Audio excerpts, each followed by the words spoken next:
இன்றைக்கி நம்ம புடலங்காய் கூட்டு எப்படி செய்கிறோன்றதை பற்றி தான் பார்க்க போகிறோம். அதுக்கு முதல்ல ஒரு கை துவரம் பருப்பை எடுத்து ஊற போட்டுக்காங்க. ஒரு கன்னத்தில் கொஞ்சம் என்ன செய்கிறீங்கன்னா கொஞ்சம் சிறுபருப்பு அதையும் கொஞ்சம் போட்டு கொஞ்சம் நேரம் ஊற வச்சு தனியாக எடுத்து வச்சுருங்க. அதுக்கப்புறம் பொடி பொடியாக நறுக்குன புடலங்காயை தனியாக எடுத்து வச்சுக்காங்க.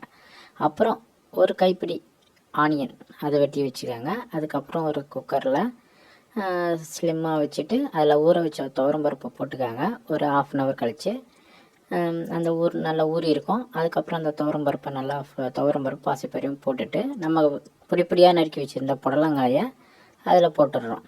போட்டுட்டதுக்கப்புறம் பார்த்திங்கன்னா ஒரு சிட்டிகை அளவுக்கு மஞ்சத்தூள் அதையும் போட்டுருங்க. போட்டுட்டு ஒரு சிட்டிகை அளவுக்கு உப்பு போட்டுருங்க. போட்டுட்டு நம்ம என்ன செய்கிறோம்னா ஒரு 1/2 டம்ளர் தண்ணி அதை மட்டும் கூட சேர்த்து நல்லா மிக்ஸ் பண்ணி விட்டு குக்கரில் என்ன செய்யுங்கன்னா மூடி போட்டு மூடிடுங்க. மூடிட்டு ஒரு 3 விசில் வர மாதிரி விசிலை நல்லா சுத்தம் பண்ணி போட்டுக்காங்க. போட்டுட்டு ஒரு 3 விசில் வெயிட் பண்ணுங்கள். 3 விசில் வந்த உடனே ஸ்டவ் ஆஃப் பண்ணிவிட்டு அதை தனியாக எடுத்து வச்சுருங்க. எடுத்து வச்சுட்டு என்ன செய்கிறீங்கன்னா ஒரு சின்ன கடாயில் கொஞ்சம் எண்ணெய் ஊற்றிட்டு அதில் பார்த்திங்கன்னா கொஞ்சம் கடுகு உளுத்தம் பருப்பு போட்டுக்காங்க.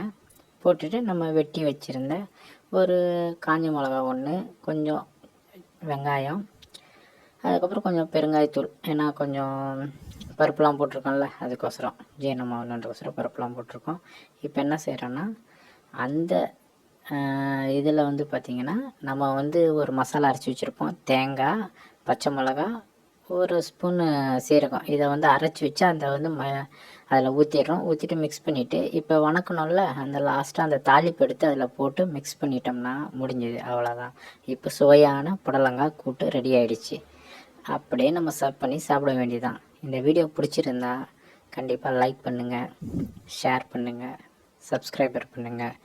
இந்த வீடியோ உங்களுக்கு பிடிச்சிருக்கா நீங்களும் செஞ்சு பார்த்துட்டு கமெண்ட் பண்ணுங்கள். Thank you friends.